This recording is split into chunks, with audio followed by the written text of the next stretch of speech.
Vídeo de resolução do caderno de prova do concurso público da Companhia Estadual de Energia Elétrica do Estado do Rio Grande do Sul. A banca foi realizada pela Fundatec no ano de 2013, o cargo de Assistente Técnico Eletricidade de Distribuição. Esta é a capa do caderno de prova, a qual estará disponível para download no link da descrição. Neste vídeo, efetuaremos a resolução das questões de conhecimentos específicos, matemática e informática. Questão número 31. A unidade de medida elétrica comumente utilizada para designar potência aparente é. Potência aparente é aquela que não é totalmente consumida pela máquina. A gente tem que lembrar lá. Basicamente é a multiplicação da tensão pela corrente, mas em alguns casos temos o fator de potência. Potência aparente ela é simbolizada pela letra S e a sua unidade de medida é o volt-ampere. Resposta correta, então, é a letra D. Questão número 32. Numa verificação de rotina, mede-se o nível de tensão na entrada de energia de um consumidor e se obtém como resultado 125 volts. Sabendo que se trata de uma tensão alternada senoidal na frequência de 60 Hz, o valor de tensão medido é. Então aqui ele já disse para a gente que é medição de tensão em um sinal senoidal, ou seja, sem harmônicos, é um sinal puro. Nesse sinal, ele diz que foi medido 125 volts. O instrumento, por exemplo, um voltímetro, ele não vai medir o valor de pico. Por exemplo, esse daqui é o símbolo de uma senoide. Esse valor de pico aqui, ó, nesse caso dele que ele disse que era senoidal, o valor de pico, ele é raiz de 2 maior que o valor eficaz. Então, quando a gente faz essa medição de 125 volts, nós não estamos efetuando essa medição da ponta. Nós estamos efetuando qual que é o valor aqui, ó. Esse valor aqui ele é chamado de valor eficaz. Então, é o valor eficaz, que no caso de uma onda senoidal pura, também é chamado de valor RMS, o instrumento que está medindo o valor eficaz. Para entender um pouquinho melhor o que é valor eficaz, nesse caso, você tem que lembrar que isso aqui é um sinal alternado. Se a gente somar esses dois termos aqui, vai dar zero. Mas nem por isso quer dizer que não existe tensão elétrica. O valor eficaz é o valor para qual você precisaria de um nível de tensão CC para você dissipar a mesma potência. Então, basicamente, quando você diz que esse sinal é de 125 volts, você está lidando com o valor RMS ou eficaz. Significa que é um sinal alternado, mas que se você utilizasse, um sistema de corrente contínua de 125 volts, ele iria dissipar a mesma potência. Por quê? Porque esse é o valor RMS de um sinal alternado. Resposta correta, então, letra A. Questão número 33. Para obter maior precisão nas medições de tensão elétrica com instrumentos analógicos tipo bobina móvel, deve-se afetar o mínimo possível as condições do circuito durante a medição. Para satisfazer esse quesito, devemos utilizar um instrumento. Então vamos ver aqui, ó, como é que a gente pode afetar um circuito com uma simples medição. Temos aqui um circuitozinho misto, temos uma carga em série, seguida de duas cargas em paralelo. Se eu quiser saber qual que é a tensão medida entre esses dois pontos, eu instalo aqui um voltímetro. Porém, se esse voltímetro tiver alguma resistência, significa que eu vou estar instalando mais uma carga aqui em paralelo. E aí altera toda a nossa medição, tá? O que isso exige então? Quando a gente faz uma medição com voltímetro, nós necessitamos que a sua resistência tenda ao infinito. Porque se essa resistência tende ao infinito, é como se ele fosse um circuito aberto, ou seja, ele não interfere no circuito, tá? Então esta é a condição ideal. Então vamos ler aqui, ó. O que ele tem que ser? Letra A, ele tem que ter fim de escala amplo? Não. Ele tem que ter resistência interna elevada? Correto. Quanto mais próximo possível do infinito, quanto mais alta for, menos ele interfere na medição. Vamos continuar lendo. Ele tem que ser de baixa suscetibilidade? Também está errado. De elevada ampacidade? Também não, porque ele vai medir tensão e não corrente. Tem que ter baixa resistência interna? É justamente o inverso aqui, tá? Tem que ter alta resistência interna. Resposta correta, então, é a letra B. Questão número 34. Observando o circuito da figura e considerando que seus elementos são todos ideais, avalie as afirmações abaixo. Então vamos aqui para o número 1. Ao fechar a chave S1, o voltímetro V indicará 20 volts. Chave S1, essa daqui, ó, quando a gente fecha ela aqui, nós fechamos o circuito. Reparem bem que nós teremos um caminho para a corrente percorrer, ó, um caminho fechado aqui. Quando a gente fecha aqui S1, L1 acende, tá? Ele quer saber se a tensão do voltímetro será de 24 volts. O voltímetro está aqui. Ele está medindo basicamente a tensão aqui, ó, das fontes. Temos duas fontes de 12 volts em paralelo. Ligação em paralelo, você mantém os 12 volts e iria somar a corrente. Então esse voltímetro, ele indicaria 12 volts e não 24. A 1 então aqui está errada. A número 2, ao fechar a chave S1, a lâmpada L1 ligará. Até aqui correto. A gente já viu aqui, ó, que fechando a chave S1, L2 acende. Se fechar a chave S2, mantendo a chave S1 fechada, o brilho da lâmpada L1 aumentará? Ele quer saber agora, então, a gente fechar aqui, ó. Quando a gente fecha S2, a gente aumenta mais um caminho aqui para a corrente passar, tá? Então vamos ver aqui, ó, na primeira condição, somente S1 fechada.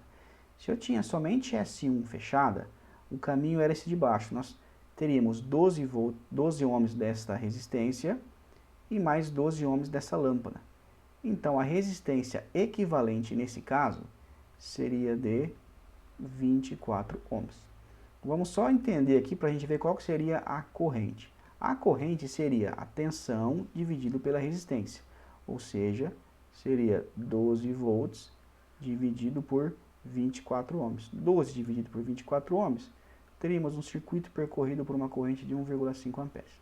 Nessa segunda hipótese dele, ele diz o seguinte: se a gente fechar tanto a chave S1 e S2, ele quer saber se a lâmpada 1 aumentará de brilho. Vamos ver aqui, ó. Qual será a condição? Como agora nós teremos duas resistências de 12 ohms, temos que entender que elas estão em paralelo, desculpe. 12 ohms em paralelo com 12 é fácil porque a gente divide por 2. Como temos duas iguais em paralelo, divide 12 por 2. Então teremos 6 ohms aqui agora. Esse 6 aqui estará em série com esses 12 de baixo. Então a resistência equivalente total, nesse caso, será de 18 ohms. Só para ficar um pouco mais claro, ó, a nossa corrente nesse caso será 12 dividido por 18. Vou fazer essa conta aqui, ó. Aqui vai dar 0, vai 0 na chave. Se fosse 2 ia dar 6 vezes, vamos por 6 aqui, ó. 6 vezes 8, 48, para 52. 6 vezes 1, 6, com 5, 11, para 12, 1. Então reparem bem, deu 0,6 alguma coisa amperes. Nós temos 0,6 alguma coisa aí a mais amperes. Então o que significa dizer? Que nessa condição de baixo, a corrente de meio foi para 0,6. Ou seja, essa corrente que passa pela lâmpada L1 aumentou um pouquinho. Se ela aumentou um pouquinho, o brilho dela também será maior. Então a 2 aqui está correta. Alternativa 3 agora. Com a chave S1 fechada, se fecharmos na sequência a chave S2, a corrente 2 aumenta. Vamos ver aqui então, ó, com a chave S1 fechada, nós já vimos que teríamos meio ampere.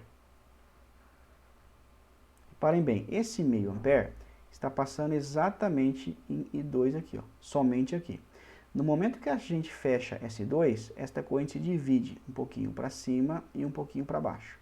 Porém, a corrente que irá se dividir é a corrente de 0,6 amperes.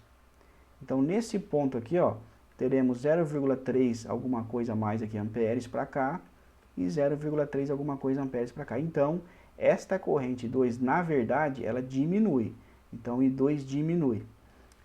A 3 passa a estar falsa, então. Fazendo esta análise, a gente descobre aqui, ó, que a alternativa correta é a letra B. Porém, no gabarito oficial, ele constava como letra D. Ele consta que a 3 aqui também é falsa, também é verdadeira, mas ela está errada, tá? Se essa medição de corrente fosse feita nesse trecho aqui, ó, ela já estaria correta. Mas como ele quer saber exatamente 2 que passa sobre 12 ohms, esta corrente baixa de meio para metade de 0,6 alguma coisa, que a gente viu que é 0,3, tá? Então, a alternativa correta aqui seria a letra B. Possivelmente, ou esta questão foi anulada ou ela teve recurso, se alguém reparou isso na hora, tá? Questão número 35. De acordo com o RC de baixa tensão da CEEE, RC, pessoal, é o regulamento de instalações do consumidor, tá? É um manual aí da concessionária que define aí como será atendido os consumidores. Nesse caso, ele quer saber sobre o de baixa tensão. Ele diz o seguinte: de acordo com este manual, então, deve ser instalado um aterramento na entrada de energia dos consumidores. A resistência de aterramento desse sistema não deve ser superior a 25 ohms em qualquer época do ano. Caso não se consiga esse valor dentro desse parâmetro, deve-se. Então vamos imaginar aqui uma situação onde temos, por exemplo, uma residência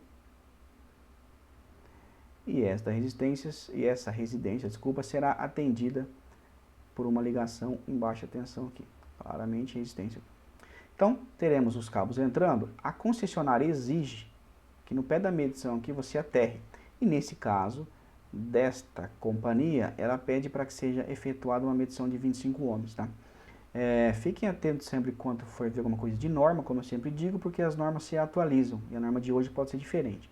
Então, ele fala o seguinte: caso não chegue nos 25 ohms, o que deve ser feito? Letra A: mudar a entrada de energia para outro local mais favorável? Nem sempre isso é possível. Às vezes você tem uma data lá, você não pode levar essa medição muito longe.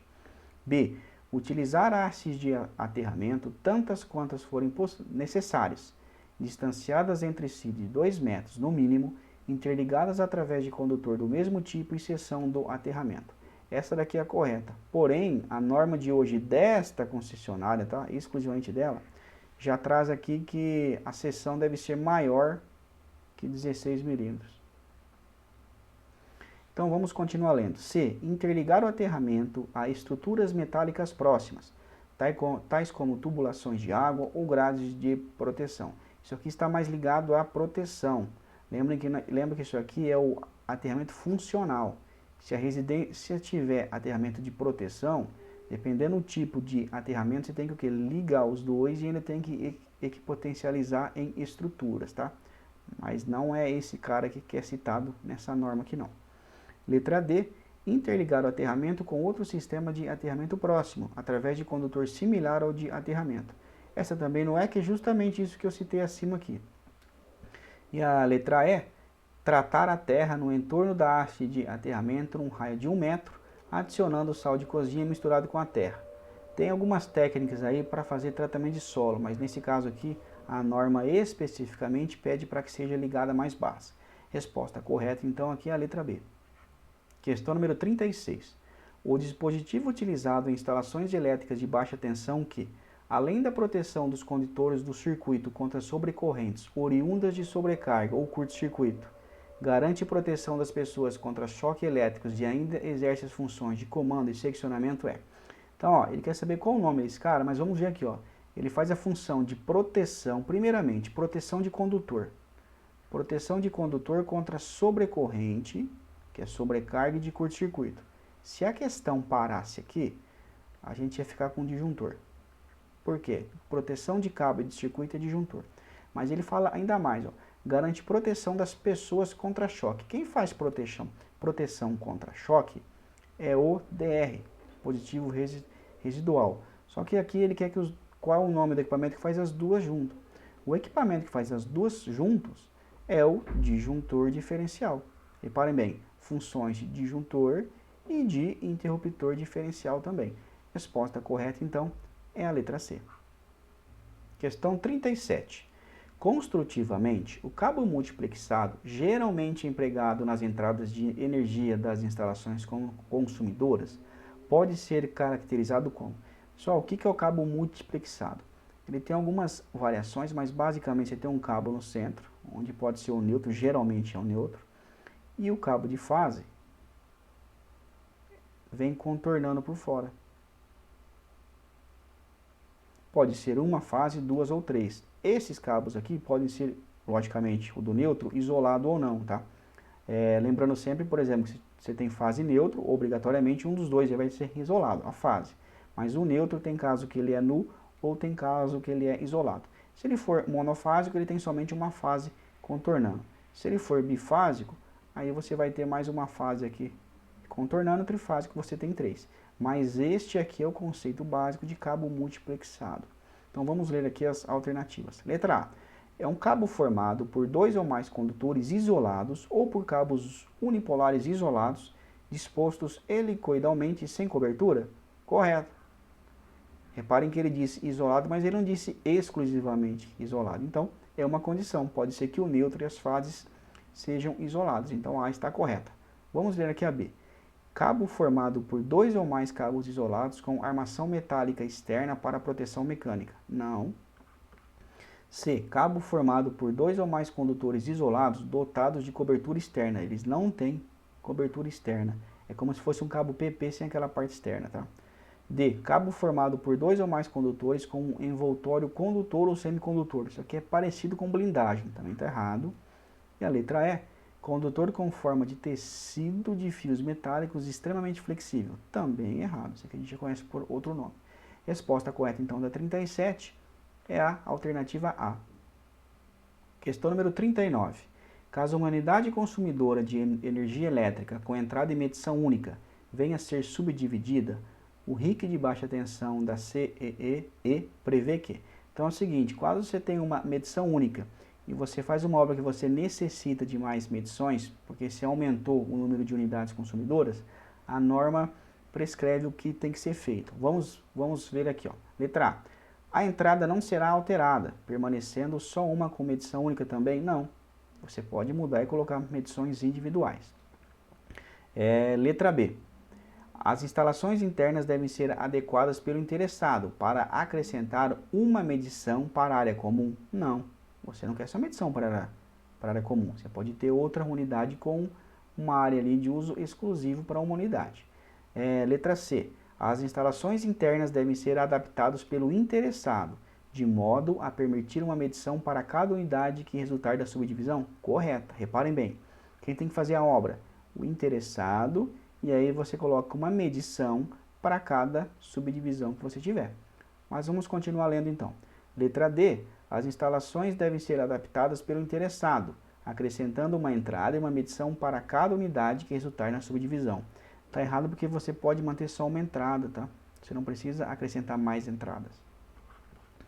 Letra E. As instalações internas deverão ser adaptadas pelo interessado, caso a carga instalada da nova configuração ultrapasse os 75 kW. Não é com base na carga, né? É com base nas unidades.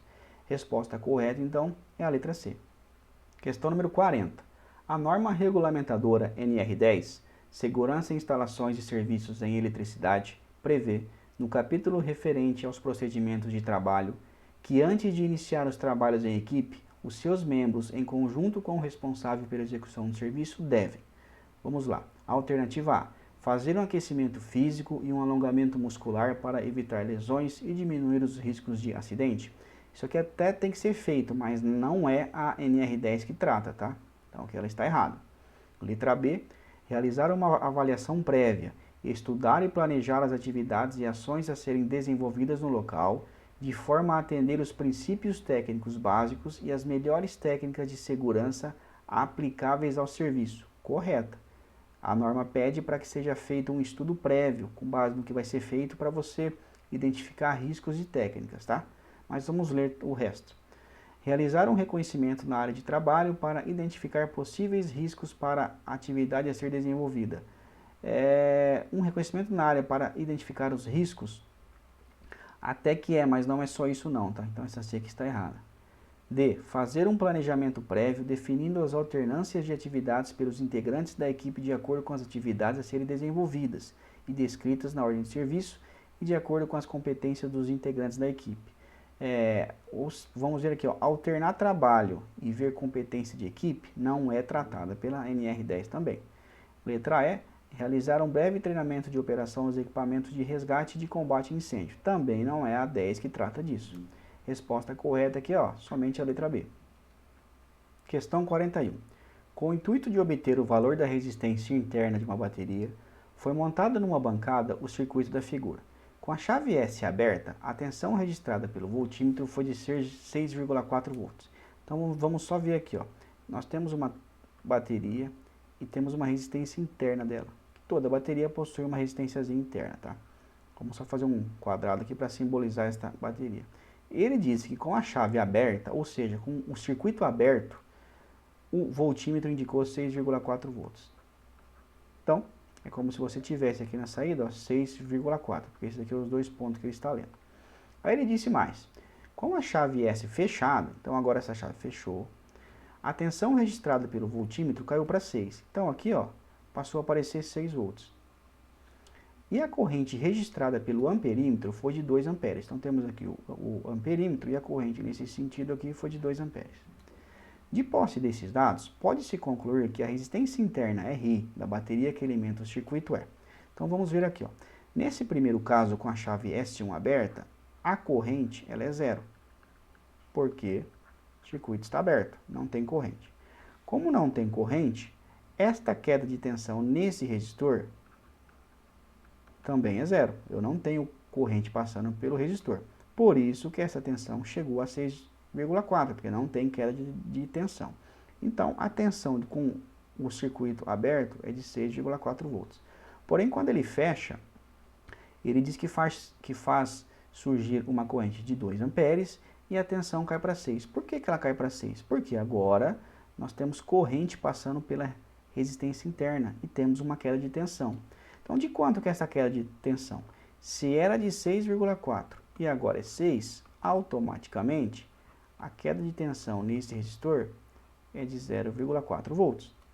Entenderam? Eu tinha 6,4 e agora tenho 6. Então, significa que a queda de tensão na resistência interna foi de 0,4. Aplicando a lei de Ohm, nós temos que resistência é igual a tensão. Qual que é a tensão, então? Naquele resistor interno, 0,4. 0,4 dividido pela corrente de 2 amperes. Quanto que dá 0,4 dividido por 2? Fazendo a mão aqui, ó. Para quem não consegue fazer de cabeça, 2 dividido por 2. Vou multiplicar os dois lados aqui por 10. Isso aqui vira 4 e aqui fica 20. 4 dividido por 20. Então, ó, 0 não dá. Coloca 0 aqui, vai 0 lá.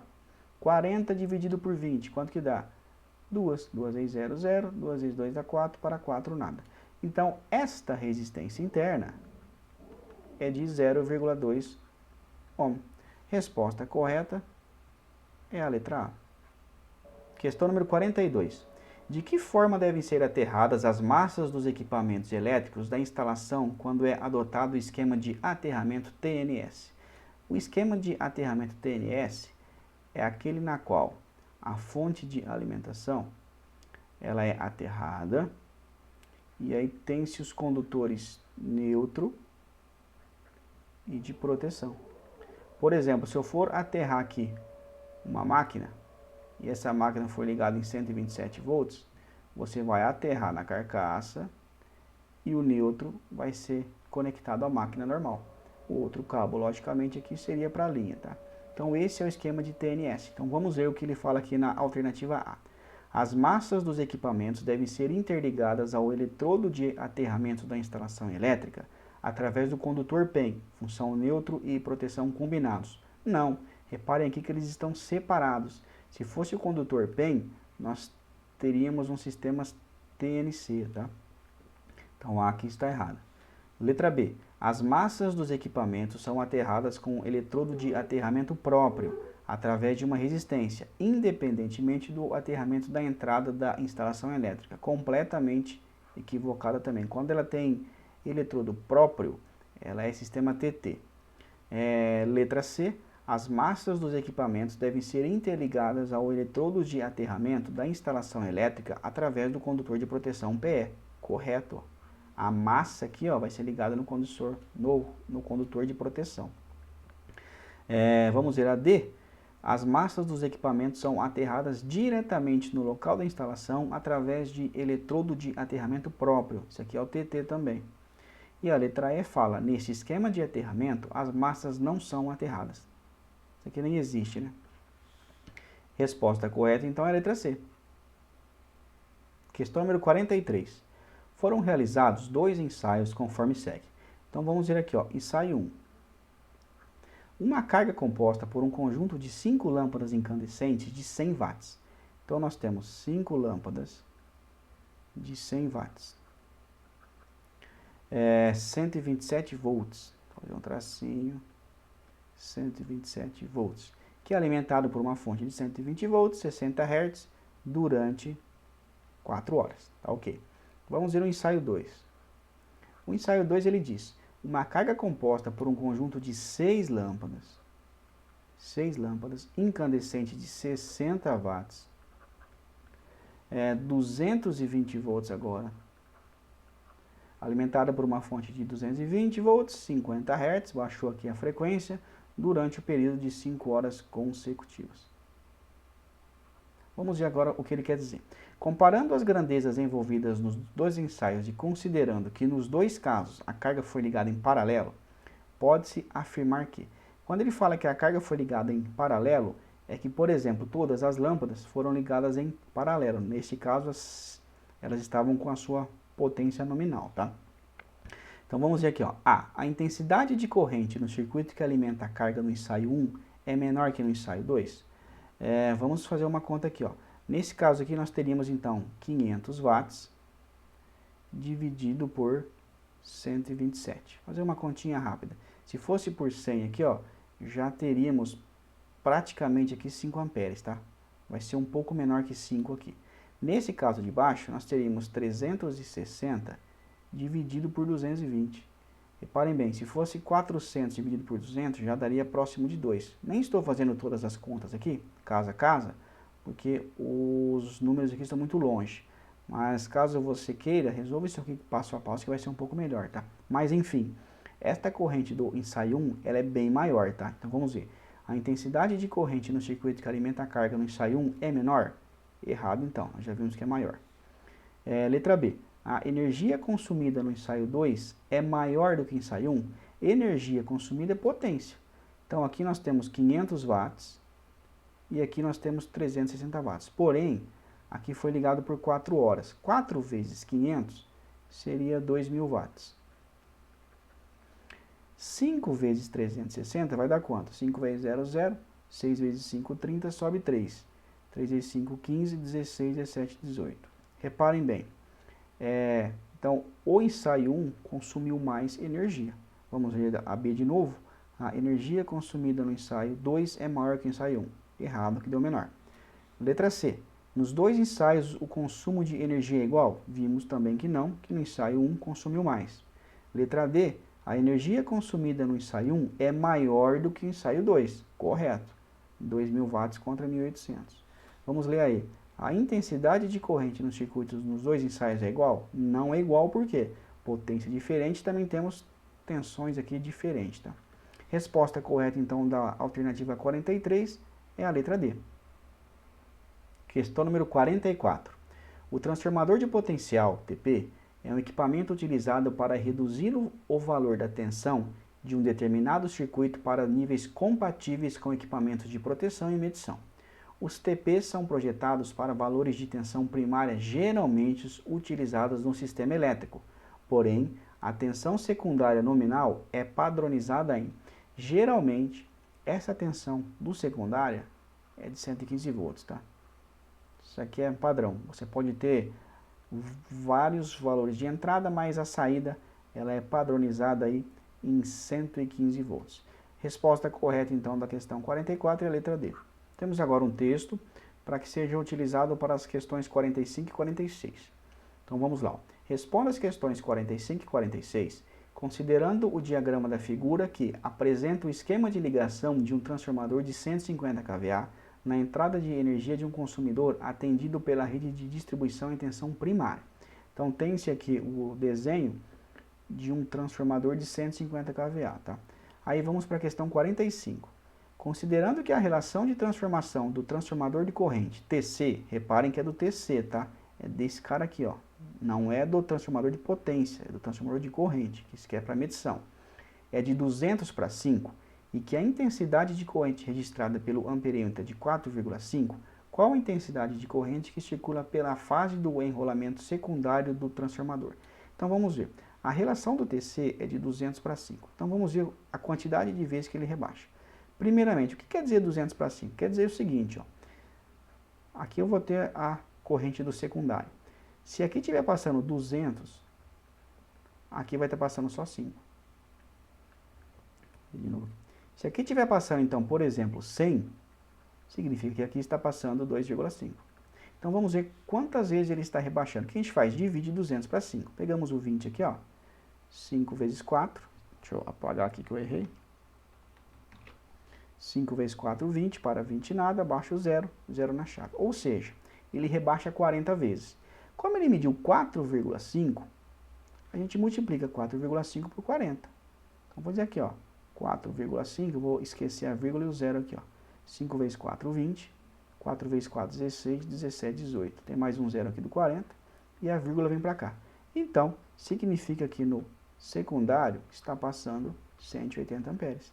Como eu disse, ó, se tivesse 200 amperes, ele estaria sangrando 5 amperes aqui. Como ele está para 180, ele mostra no seu secundário 4,5. Tá? Então vamos dizer aqui, ó, qual a intensidade da corrente que circula pela fase do enrolamento secundário?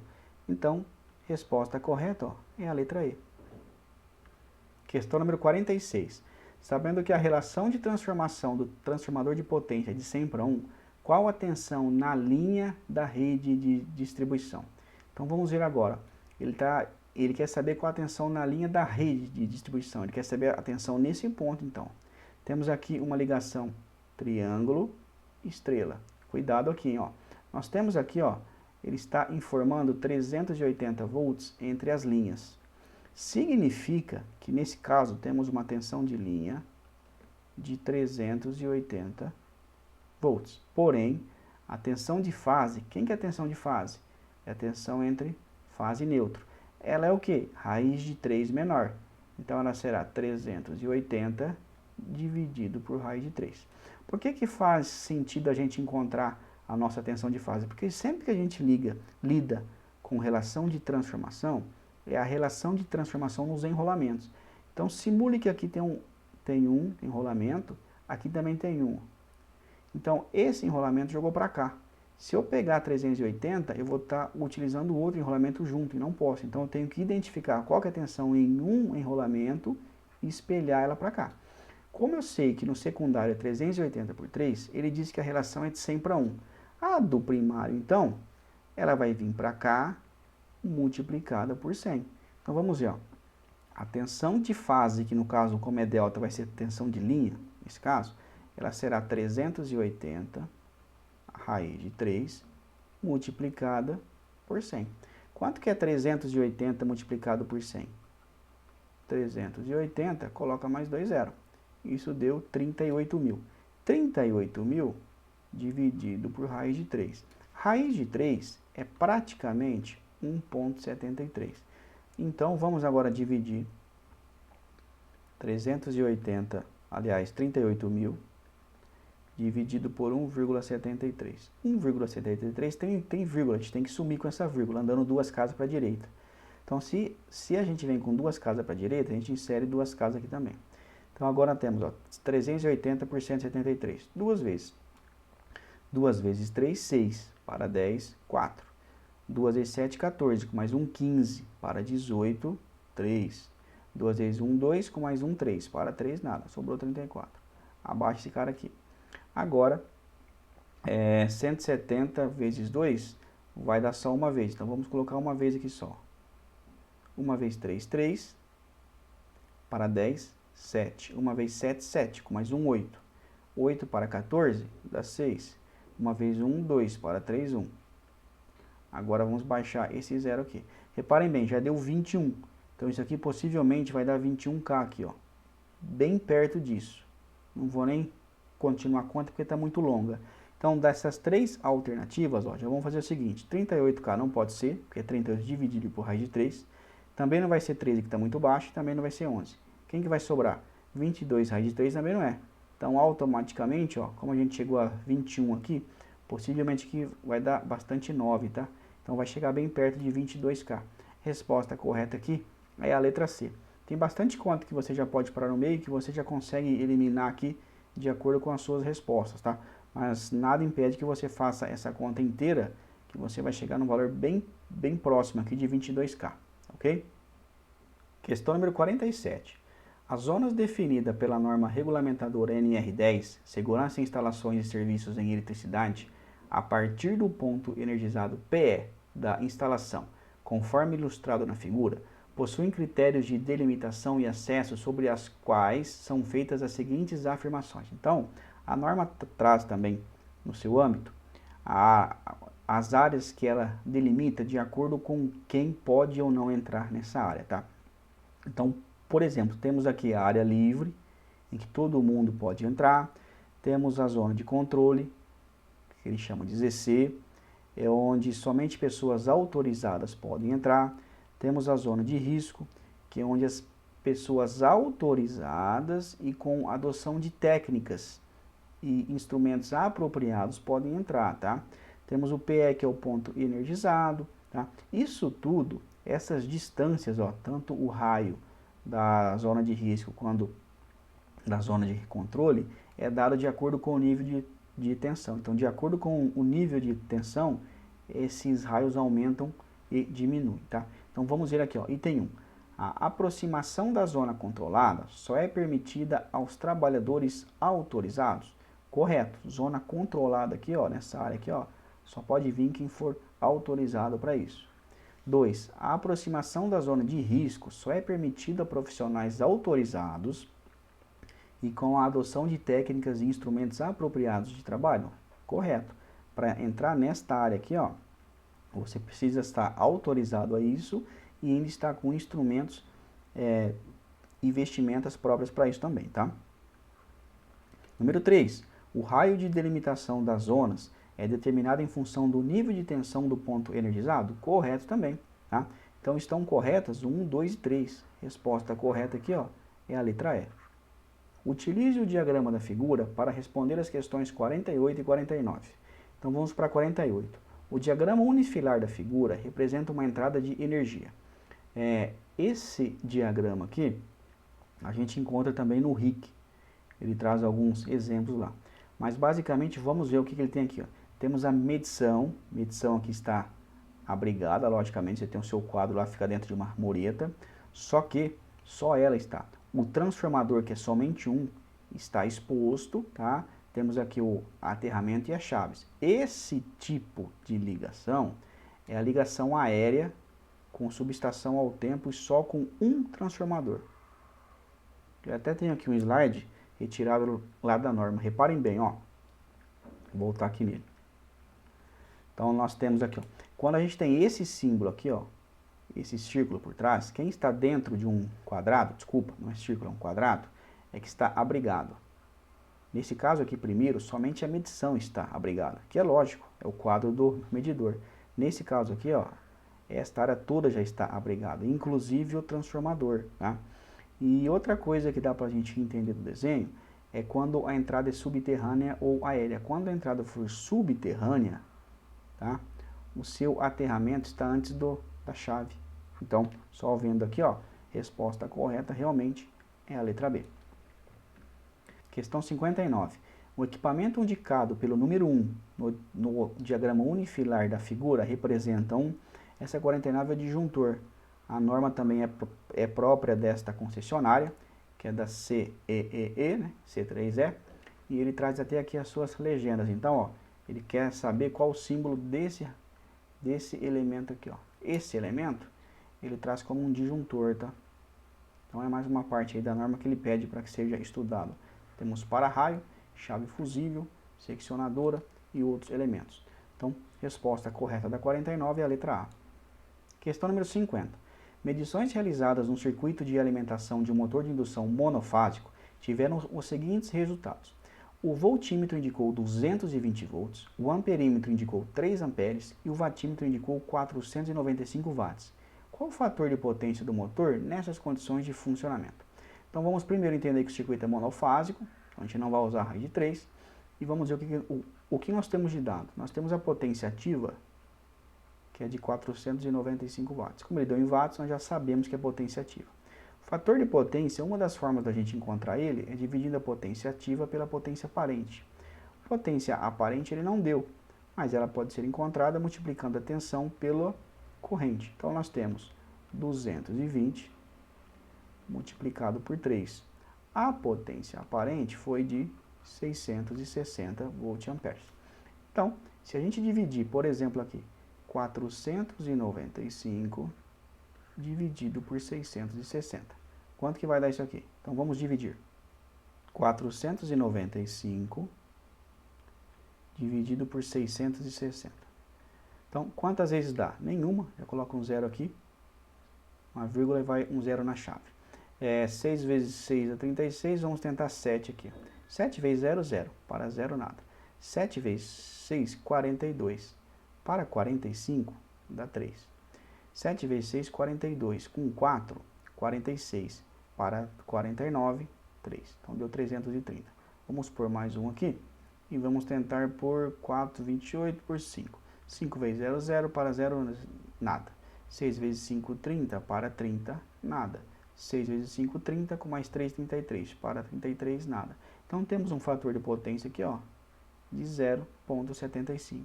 Resposta correta, então, é a letra B. Vamos agora para as questões de matemática. Numa prova composta por 2 questões, 22 alunos acertaram a primeira, 16 a segunda, 12 alunos acertaram as 2 questões e 8 erraram as questões. Quantos alunos fizeram a prova? Então isso aqui é conjunto, tá? Então a gente faz o seguinte, temos 2 questões. Faremos então 2 conjuntos. Então, ó, 22 alunos acertaram a primeira. Então vamos por aqui desse lado como primeiro. Então 22 acertaram a primeira, 16 acertaram a segunda e 12 alunos acertaram as duas. Então, eles estão bem nesse meio aqui. E 8 erraram as duas. 8 estão fora do conjunto. Então, vamos ver. Aqui nós temos 22 que acertaram a primeira. Porém, 12 deles também acertaram a segunda. Então, aqui fica 22 menos 12. 22 menos 12 é 10. Então, nós temos 10 mais 12 que acertaram as duas. Da mesma forma que 16 acertaram a segunda questão, porém 12 deles acertaram também a primeira. Então, na verdade, aqui nós temos 16 menos 12. Isso aqui dá 4. O que quer dizer? Que apenas 4 acertaram somente a 2, tá? E 8 que não acertaram nenhuma.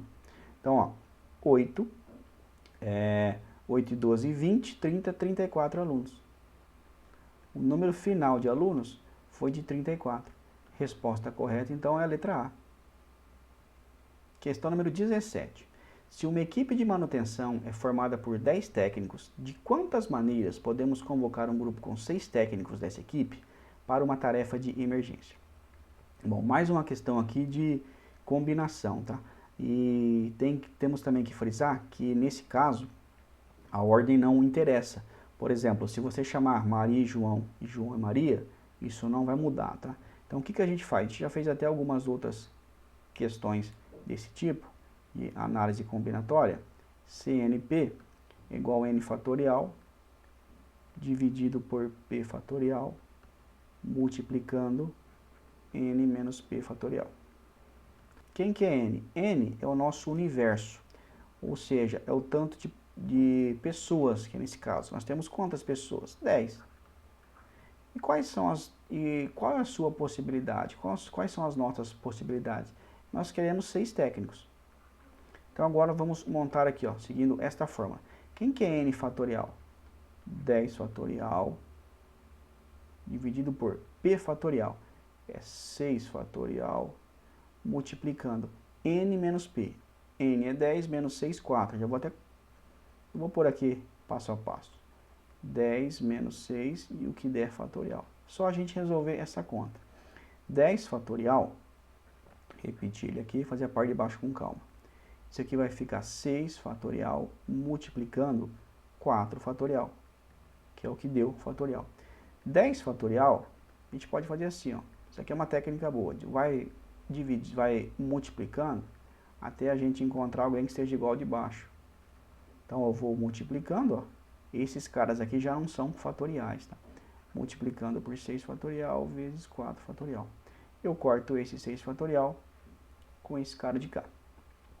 E aí nós temos aqui, ó, esta multiplicação de cima dividido por 4 fatorial. Quem que é 4 fatorial? 4 fatorial é 4 vezes 3 vezes 2. Então vamos fazer a parte de cima aqui, ó. 10 vezes 9, 90.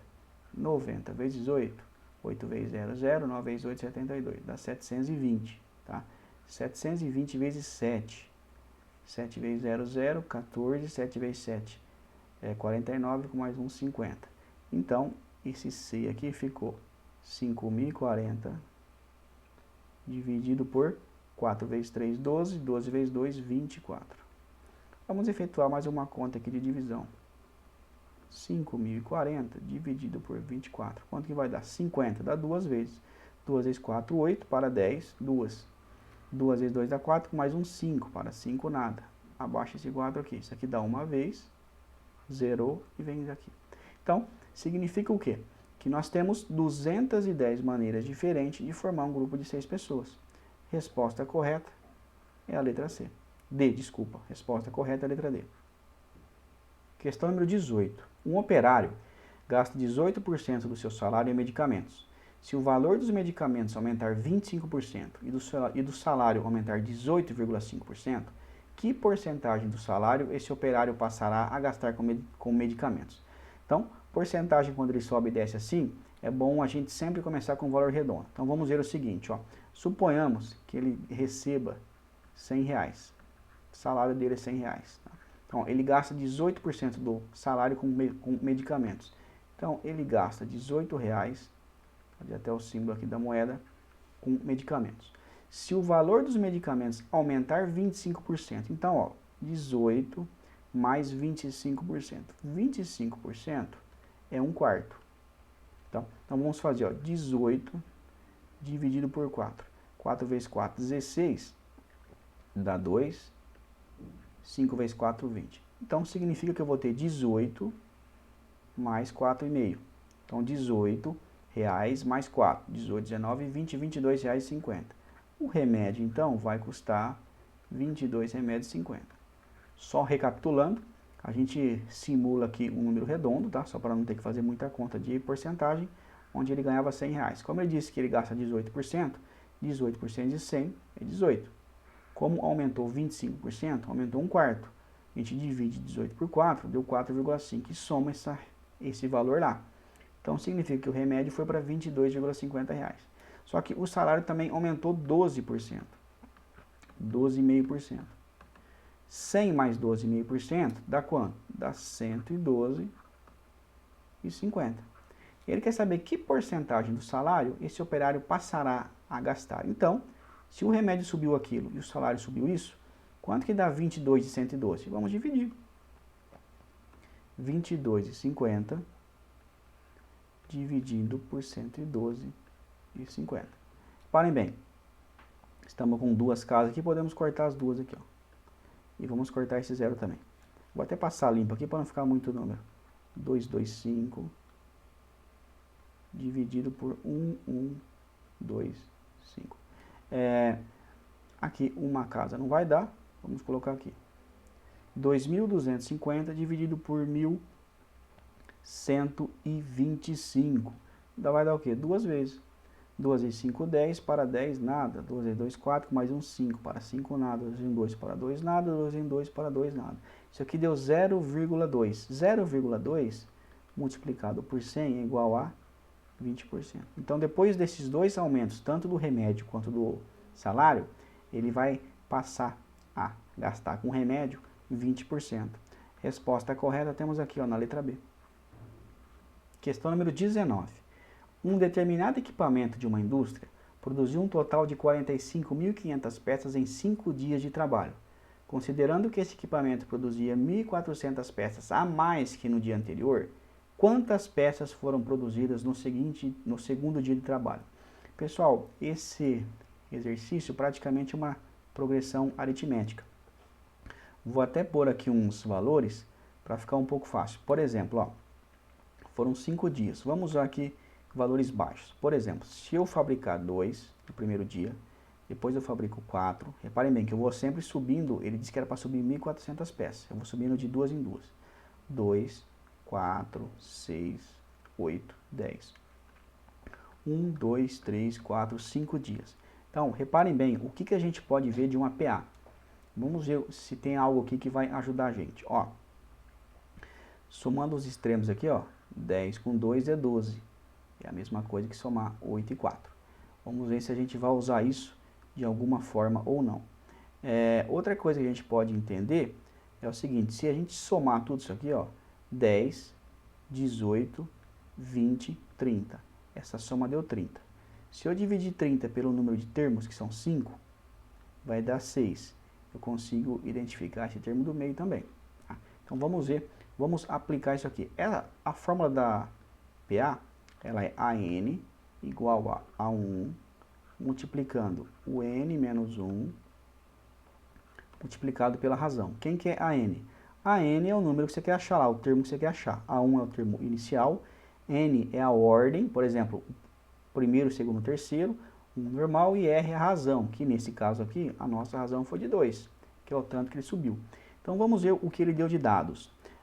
Ele deu que foram fabricadas 45.500 peças, ó, que é o mesmo 30 nosso aqui. E também foi dividido por 5, que é o mesmo nosso aqui. Então vamos dividir 45.500 por 5. Porque a gente vai achar esse termo do meio aqui, ó. 5 vezes 9, 45. Para 45, nada. 5 vezes 1, 5. Para 5, nada. 2, 0. Então tá, nós já descobrimos que o termo do meio vale 9.100 peças. Então nós temos um termo antes, desculpa, 2 termos antes e 2 termos depois, porque ele diz que foram 5 dias. Esse aqui nós já sabemos. E nós também sabemos que ele fabrica 1.400 peças a mais. O que ele quer? Ele quer saber quantas peças foram fabricadas no segundo dia. O segundo dia não é esse daqui? Então eu pego esse cara aqui do centro e retiro 1.400 dele. Como ele vai aumentando 1.400 e eu sei qual que é o terceiro, eu tiro 1.400 e chego no segundo. 0, 0. 4 para 11, 4 para 10 é 6, com mais 1 é 7 aqui. Aqui ficou valendo 8, 1 para 8, 7. Então no segundo dia, ele estava fabricando 7.700 peças. Tá aqui, ó. Então nós usamos uma progressão aritmética, mas a gente não usou todas as formas. Nós simplesmente deduzimos isso aqui. Isso aqui é muito válido porque às vezes você esquece, você pega e simula com algum valor baixo, que você consegue lembrar de algumas propriedades, tá? Resposta correta, então, letra B. Questão número 20. Um automóvel a uma velocidade média de 92 km por hora leva 2 horas e 20 minutos para percorrer um determinado trajeto. Então, ó, ele está andando a 92 km por hora. Quanto ele vai andar em 2 horas e 20? Primeiramente, em 2 horas, a gente multiplica isso por 2. 2 vezes 9, 18. Isso aqui então vai dar 184 km. Aí os 20 minutos equivalem ao quê? A 1/3 de uma hora. Por quê? 20 minutos com mais 20, 40, com mais 20, 1 hora. Então, a gente divide 92 por 3. 3 vezes 3, 9. Para 9, 0. Abaixo o 0. O 2. 0 não dá, vem pra cá. E aí coloca a vírgula aqui e um 0 aqui. Praticamente 7 aqui, tá? 3 vezes 7, 21. Vamos usar aqui um número redondo, apenas mais 30 km então. Então, 184 mais 30, 180, 210. Isso aqui dá aproximadamente 204 km. Ele andou aproximadamente isso aqui. Ele quer saber o seguinte, ó, em um dia de movimento intenso, esse automóvel desenvolve uma média de velocidade de 80,5 km.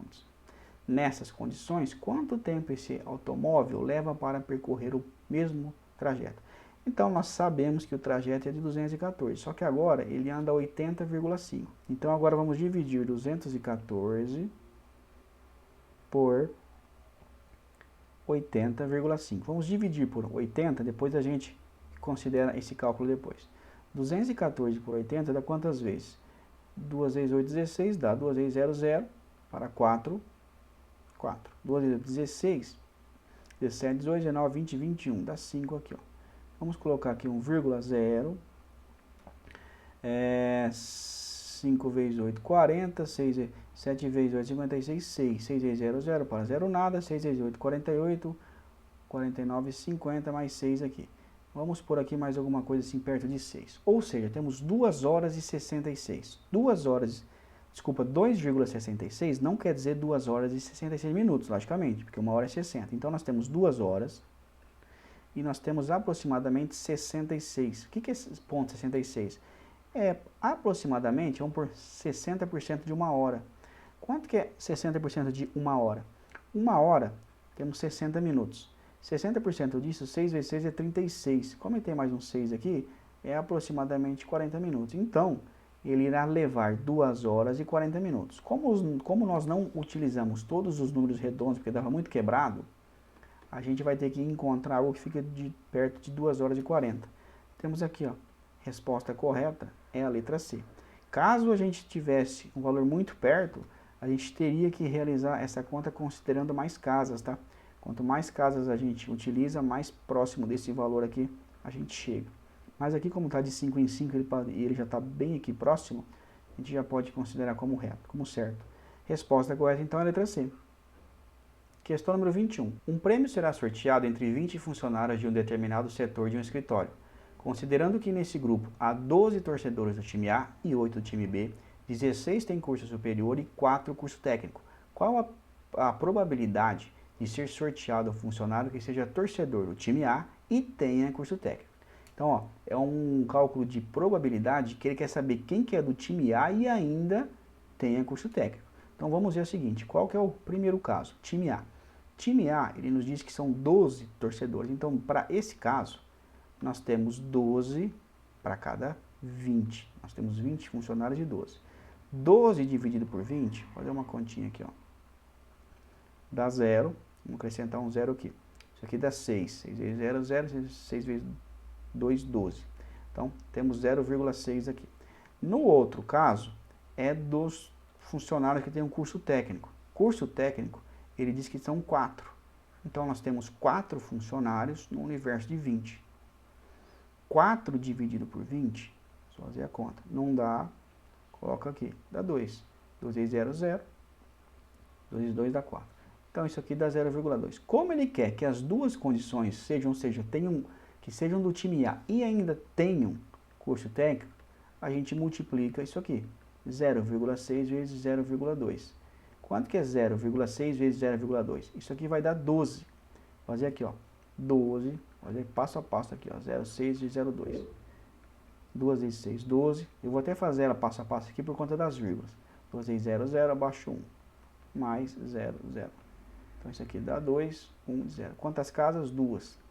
0,12. 0,12 vezes 100 chega no valor de 12%. A chance que ele seja do time A e tenha curso técnico é de 12%. Resposta correta, então, aqui é a letra A. Questão número 22. Uma aplicação de um capital de 14.500 a juros simples em uma operação financeira por um período de 1 ano rendeu um valor de um juro de 2.320. Então, essa aplicação foi realizada uma taxa trimestral de juro D. Então, vamos ver aqui uma formulazinha de um juro simples. Por exemplo, ele tem um montante inicial, aliás, final, né? Será o seu montante inicial multiplicado por quem? Por 1 mais a taxa de juro multiplicado pelo tempo. Por que tem esse 1? Porque quando você trabalha com, por exemplo, 12%, é 0,12. Então, você precisa somar com 1 aqui para que ele dê o montante somado a esse valor, tá? Então, vamos ver aqui, ó. Ele deu o que para a gente? Ele deu o valor do montante inicial e ele deu também qual que é o valor do juro. Então, com base nisso, a gente consegue achar já o nosso montante final. Qual que é o montante final? Os 14.500, foi a aplicação, ele diz que rendeu 2.320. 0,2861. Então, ele vai sacar lá no final 16.820. Vamos só montar na fórmula aqui. 16.820 é igual ao montante inicial, que foi de 14.500, multiplicado por 1 mais. Qual foi o juro? Eu não sei. Multiplicado pelo tempo. Reparem bem, a taxa foi trimestral durante 1 ano. O valor de 1 ano. Então, 1 ano, só que a cada 3 meses que rendeu. Então, ele rendeu 4 vezes, tá? Então, aqui no período, será de 4. Então, vamos fazer o seguinte, ó. 16.820 dividido por 14.500 é igual a 1 mais 4 juros. Já mudei. Podemos cortar isso aqui e vamos realizar essa conta aqui, ó. 16,82 dividido por 14,500. 14,50 na verdade. Então aqui vai dar uma vez 0, 0 para 2, 2. Uma vez 5, 5 para 8, 3. Uma vez 4, 4 para 6, 2. Uma vez 1 para 1, 0. Vamos colocar aqui uma vírgula. E aqui vem para cá. Vai dar somente uma vez de novo. Uma vez 0, 0 para 0 nada. Uma vez 5, 5 para 12, 7. Uma vez 4, 4. Com 5 para 13, 8. E uma vez 1, com 2, 2 para 2, nada. E agora vamos colocar mais um aqui. Isso aqui vai dar 5, 6 vezes. 6 vezes 0, 0 para 0, nada. 6 vezes 5, 30 para 30, nada. 6 vezes 4, 24, 25, 26, 27 para 27, nada. 6 vezes 1, 6, 7, 8 para 8, nada. Redondinho, 1,16. Então isso aqui ficou 1,16 é igual a 1 mais 4 juros. Esse 1 passa para cá menos, então ficou 0,16 igual a 4 juros. Então os juros serão igual a 0,16 dividido por 4. Quanto que dá 0,16 dividido por 4? Como eu tenho uma casa aqui, eu vou multiplicar os dois lados aqui. Então isso aqui vai ficar 16 e isso aqui vai ficar 400, tá? Então 16 por 400 não dá nenhuma vez, coloca aqui, vem para cá. Ainda assim não dá. Um 0 aqui, um 0 aqui. Então nós temos 1.600 dividido por 400. 4 vezes 0, 0 para 4, nada. 4 vezes 0, 0 para 4, nada. 4 vezes 4, 16 para 16, nada. Ou seja, temos um juro de 0,04. Multiplicado por 100, o juro real foi de 4%. Resposta correta, então, é a letra C. Questão número 23. Um pintor calculou que 10 litros de tinta seriam suficientes para pintar uma parede medindo 8 metros de comprimento por 2 metros de altura. Mas após pintar 80% da área da parede, a tinta acabou. Quantos litros de tinta faltaram para terminar a pintura? Então vamos ver, ó. A parede tinha 8 por 2. Isso aqui equivale a 16 metros quadrados. E ele comprou 10 litros de tinta. Só que ele pintou apenas 80%. Quanto que é 80% de 16? Vamos fazer 16 vezes 8 é 48. 8 vezes 1, 8, 12. Então, isso aqui deu 12,8 metros. Então, com 12,8 metros, acabou-se 10 litros de tinta.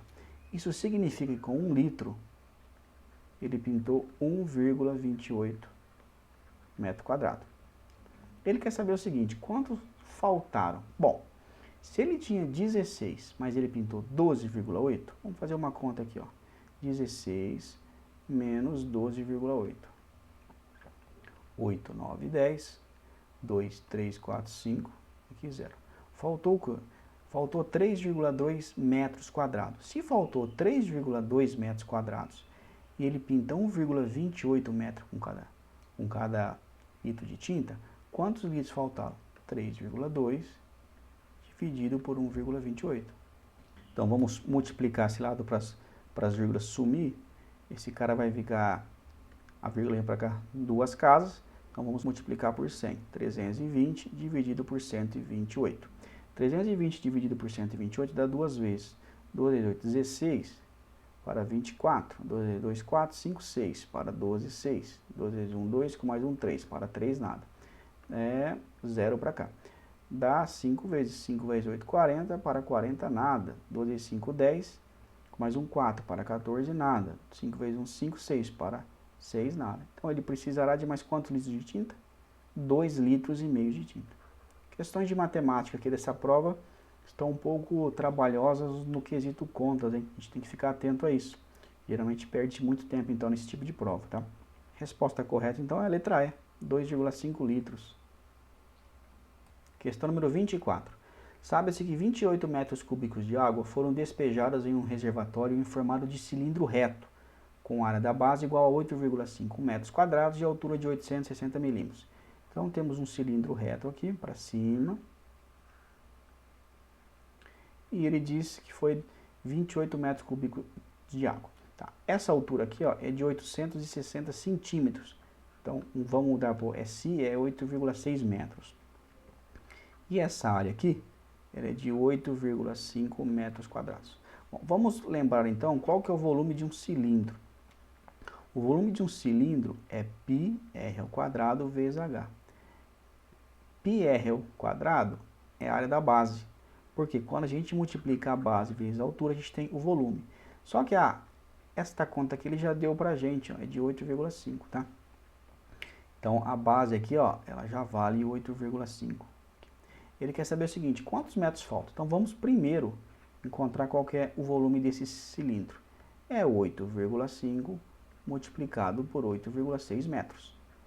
8,5, 8,6 vezes 6 vezes 5, 30, 48, 51, mais 5 vezes 8, 40, 64, 65, 68, desculpa aqui, 68. Então nós temos 0, 1, 13, 7. Então, nesse cilindro, caberiam 8.310. Considerando as duas vírgulas aqui, ó, seriam 73,10 metros cúbicos. 73,1 metro cúbico. Como ele falou que já gastou 28, vamos só retirar 28 aqui, ó. Aqui dá 1. 8 para 13 dá 5. E para 6 dá 4. 1, 2. Então faltou o quê? 45,1 litros para encher esse reservatório. Resposta correta aqui é a letra A. Questão número 25. Em uma estação, há 300 passageiros que devem ser transportados em 3 vagões de um trem. Considerando que a distribuição dos passageiros deva ser feita em partes diretamente proporcionais, segundo o comprimento de cada vagão, e que o vagão A tem comprimento de 15 metros, o B20 e o C25, quantos passageiros devem ser transportados no vagão A? Como ele diz que serão 300 passageiros, e o tanto de passageiro em cada vagão será de acordo com o seu comprimento, a primeira coisa que a gente faz é somar. Nós temos um que é de 15 metros, um de 20 e um de 25. 10, 60 metros. Ou seja, nós temos 60 metros de trem, de vagões. Nós sabemos que nós temos que colocar 300 passageiros em 60 metros. Basicamente é isso. Corta esse zero, isso aqui vai dar quanto? 5. Ou seja, eu vou ter 5 passageiros para cada metro. Ele quer saber quantos que irão caber no vagão A. O vagão A, ele mede 15. Se eu sei que é 5 metros para cada 15, são 5 pessoas por metros, e esse mede 15, é só multiplicar 15 por 5. 5 vezes 5, 25, 5 vezes 1, 5, 6, 7.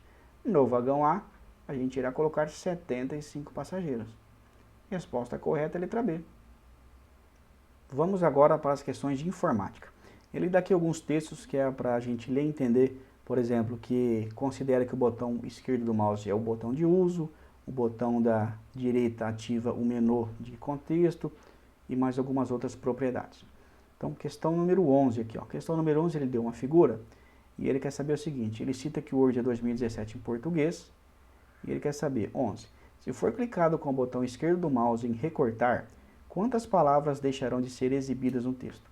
Então, reparem bem que ele marcou um texto aqui e ele vai recortar. Teria-se que ficar legível aqui embaixo esta informação que está com um zoom aqui, ó.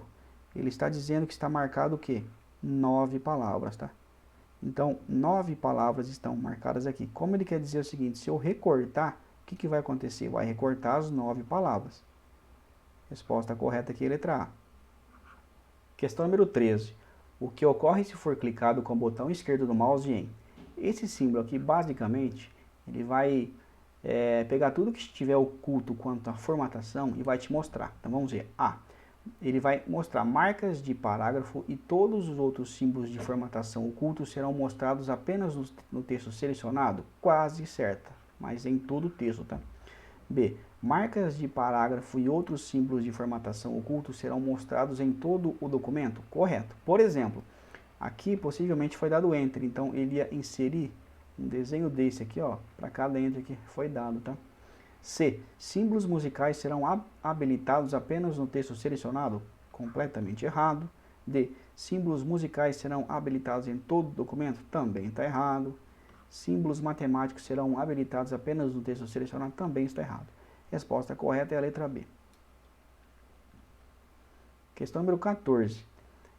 Ele diz que é para considerar que o Excel seja o 2017, tá? E ele diz, a partir da situação mostrada na figura, se for digitado algum valor, este será armazenado em que célula? Basicamente, ele quer que você reconheça qual célula que está selecionada aqui, ó. Se eu digitar algo do jeito que está, vai ser na célula D5. Uma questão aí bem básica aí de Excel, tá? Resposta correta é a letra D. C, desculpa. Questão número 15. A partir da situação mostrada na figura, o que ocorre se for pressionada a tecla Enter? Bom, então nós temos aqui uma célula selecionada, ela está vazia, ou seja, você clicou com o mouse aqui.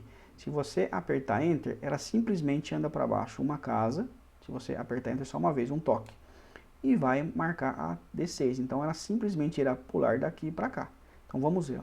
A, o conteúdo da célula B5 será excluído? Nem tem conteúdo em B5, aliás, tem, mas ela nem está selecionada, totalmente falso. B, o conteúdo da célula C5 será excluído? Também não, ela não está marcada lá. Letra C, o conteúdo da célula D5 será copiada para D4. Para começar, D5 está vazio, né? E D4 está acima. D, o conteúdo da célula D5 será copiado para D6? Também não.